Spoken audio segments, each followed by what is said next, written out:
ए जी चली ना हमरा नहीं है, वहाँ के दुर्गा पूजा में मेला बहुत अच्छा लगेला। क्या होता है? देखी ना, लागत आपकी बार कोई ना आई। बहन भी एक हफ्ता पहले कॉल कैले नहीं तो कहला कि देख ना छुट्टी मिलता कि ना।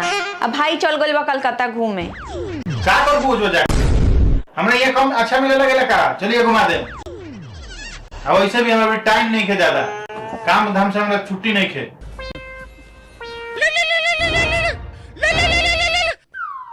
हेलो हेलो जीजू, ई बार दुर्गा पूजा में ना आइम का? लोग आइल बनी का? हाँ आइल बानी। देखी ना भैया चल गए बा कलकत्ता घूमे। ये बार के दुर्गा पूजा के मेला हमरा के घुमाई। ठीक बा, आओ तनी। चलो चले के तारा नहीं है। कौन नहीं है? मेला घूमे। हम मेला उला ना घूमे। अरे हुआ कि यहाँ तो बहुत अच्छा मेला नहीं लगेला, ई हमें घूम ले हैं।